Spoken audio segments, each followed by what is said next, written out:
दोस्तों, तमाम उठापटक और सस्पेंस के बाद आखिरकार बीजेपी ने विष्णुदेव साय को छत्तीसगढ़ का नया मुख्यमंत्री घोषित कर दिया है।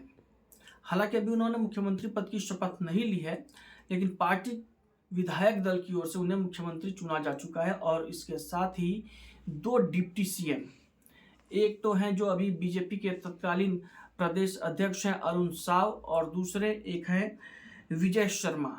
ये दोनों डिप्टी सीएम होंगे और इसके साथ ही प्रदेश के पूर्व मुख्यमंत्री डॉक्टर रमन सिंह विधानसभा के स्पीकर होंगे। इन चारों के सहारे बीजेपी ने कई समीकरणों को साथ लिया है। इनकी हम चर्चा करेंगे इस वीडियो में। इसके लिए आप ये वीडियो पूरा देखिएगा कि आखिर बीजेपी ने इन चार चेहरों के सहारे 2024 के चुनाव के लिए किन किन इश्यूज को और किन किन मुद्दों को अपने हाथ में ऐसे पकड़ लिया है कि विरोधियों के पसीने छूट जाएंगे इन इश्यूज पर और इन मुद्दों पर टारगेट करने में बीजेपी को। लेकिन सबसे पहले हम बात करेंगे विष्णुदेव साय के बारे में। तो आपको बता दें कि विष्णुदेव साय बीजेपी के प्रदेश अध्यक्ष थे अरुण साव से पहले। अरुण साव चूंकि जो अभी डिप्टी सीएम घोषित किए जा चुके हैं, अभी बीजेपी के प्रदेश अध्यक्ष भी हैं, और इनसे ठीक पहले विष्णुदेव साय बीजेपी के प्रदेश अध्यक्ष थे। विष्णुदेव साय का राजनीतिक करियर काफी लंबा है। ये नहीं कि ये कोई नए खिलाड़ी हैं पॉलिटिक्स के और इन्हें कहीं से लाया गया और सीधे सीएम घोषित कर दिया गया, ऐसा नहीं है। विष्णुदेव साय एक मजे हुए पॉलिटिकल प्लेयर हैं। अगर हम इनकी बात करें तो ये 1989 से पॉलिटिक्स में, ये सबसे पहले पंच बने थे बगिया ग्राम के। उसके बाद 1990 में ये बगिया ग्राम के ही सरपंच बन गए और उसके बाद 1990 से 98 तक ये एमएलए रहे हैं तपकरा विधानसभा क्षेत्र से। इसके बाद 1999 से 2014 तक लगातार 4 बार ये सांसद बने हैं। विष्णुदेव साय का काफी लंबा राजनीतिक अनुभव है, आप देख सकते हैं। और मोदी सरकार के पहले कार्यकाल में यानी कि 2014 से 2019 तक ये केंद्र में मंत्री भी थे। और सबसे बड़ी बात यह कि ये एक आदिवासी बहुल स्टेट के आदिवासी नेता हैं, बड़े आदिवासी चेहरा हैं बीजेपी के। और आपको बता दें कि छत्तीसगढ़ में आदिवासियों की जनसंख्या तकरीबन 32% है और इस 32% आबादी के एक वरिष्ठ नेता हैं विष्णुदेव साय, जिन्हें बीजेपी ने अपना मुख्यमंत्री घोषित किया है छत्तीसगढ़ में। और इसके साथ ही ये जिस सरगुजा संभाग से आते हैं वहां की 14 सीटें टोटल बीजेपी ने वहां क्लीन स्वीप किया है 14 सीटों पर। तो इसका इनाम भी एक तरीके से मिला है विष्णुदेव साय को। और आपको एक चीज और बताता हूं कि जो 32% आबादी है आदिवासियों की छत्तीसगढ़ में, इनके लिए विधानसभा की 90 में से कुल 29 सीटें आरक्षित हैं और इन आरक्षित 29 सीटों में से बीजेपी ने 17 सीटें हासिल की है। तो एक तरीके से आदिवासी चेहरा बहुत बड़ा दावेदार था इस बार मुख्यमंत्री बनने का बीजेपी की ओर से, और ये हुआ है।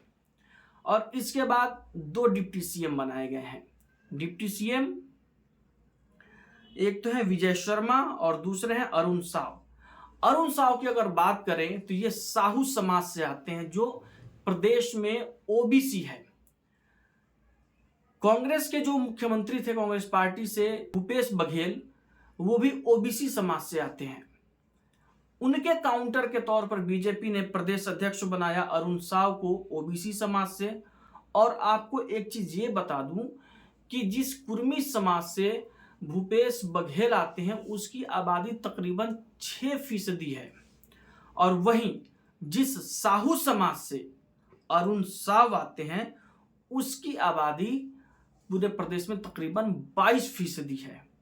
आपको बता दें कि छत्तीसगढ़ में ओबीसी समाज की तकरीबन आबादी 42% है, जिसमें 22% साहू समाज है। तो एक तरीके से आप ये देख रहे हैं कि किस तरीके से बीजेपी ने आदिवासी वोटों को साधा, ओबीसी वोटों को साधा, और उसके साथ ही ओबीसी वोटों में एक बहुत बड़ा वोट बैंक जो साहू समाज का है उसको भी बीजेपी ने साध लिया है। और इसके साथ ही एक और डिप्टी सीएम बने हैं विजय शर्मा। आपको बता दें कि विजय शर्मा चर्चा में आए थे पिछले साल, जब एक विशेष समुदाय के लोगों की ओर से भगवा झंडे को कुचलने का प्रयास किया गया था। तब सरकार ने गिरफ्तार भी किया था। और इस बार बीजेपी ने चुनाव लड़ाया। खुद हिंदुत्व के फायर ब्रांड चेहरे बीजेपी के योगी आदित्यनाथ, जो कि उत्तर प्रदेश के मुख्यमंत्री हैं, उन्होंने विजय शर्मा का प्रचार किया और इस बार विजय शर्मा ने जीत हासिल की है। और ये ब्राह्मण हैं, और आपको बता दें कि छत्तीसगढ़ में ब्राह्मणों की आबादी करीब 8% है। और इसके साथ ही पूर्व मुख्यमंत्री डॉक्टर रमन सिंह को बीजेपी ने विधानसभा का स्पीकर बनाया है। और जो ठाकुर समाज से आते हैं, और ठाकुरों की कुल आबादी प्रदेश में 2.5% है। और अगर इसमें बनिया समाज को जोड़ दें जो तकरीबन आधे फीसदी के आसपास है, तो ये टोटल जो आबादी बनती है आदिवासी, ओबीसी, ब्राह्मण, ठाकुर, बनिया, ये करीब करीब पूरी आबादी का 85% हो जाता है। तो एक तरीके से आप देखें तो इन चारों चेहरों के सहारे बीजेपी ने 85% आबादी को साधने की कोशिश की है। ये तो बात हो गई जातीय समीकरण की, क्योंकि आजकल चुनाव में बहुत जातियां चल रही हैं। अभी हाल ही में कांग्रेस पार्टी ने ओबीसी का मुद्दा खूब उठाया, तो ओबीसी के काउंटर के तौर पर बीजेपी ने अरुण साव को पेश कर दिया है। आदिवासी की बात करो तो खुद मुख्यमंत्री विष्णुदेव साय हैं आदिवासी। आप किसी भी जाति, कहीं से भी विपक्ष को कोई भी लूपहोल या हल्की सी सांस लेने की जगह इस समीकरण को साधते हुए भारतीय जनता पार्टी नहीं दे रही है कि अभी आप 2023 में तो चुनाव हारे ही हो, 2024 के लोकसभा चुनाव के लिए भी कोई गुंजाइश नहीं बचती है। और प्रदेश की 11 लोकसभा सीटों के लिए बीजेपी ने अपने सारे पत्ते अभी से बिछाने शुरू कर दिए हैं।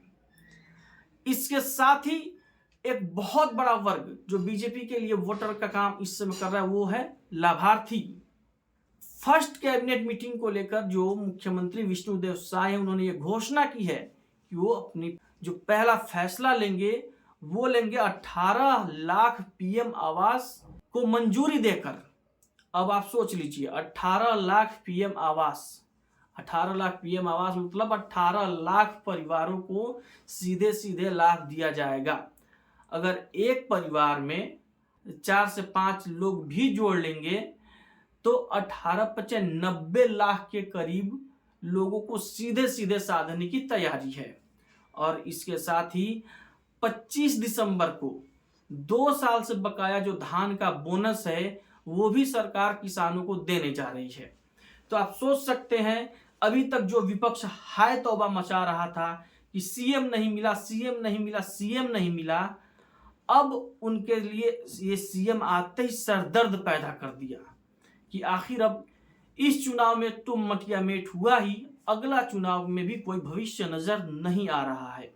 मेरे इस विश्लेषण को कुछ लोग बायस्ड भी बता सकते हैं, लेकिन ये मैं दावा करता हूं कि अगर यही स्थिति रही और जिस तरीके से बीजेपी ने अपनी शतरंज की चालें चली हैं, मोहरे आगे फिट कर दिए गए हैं, यही हालात रहे तो 2024 में कम से कम 10 सीटें छत्तीसगढ़ की बीजेपी को पाने से कोई नहीं रोक सकता है।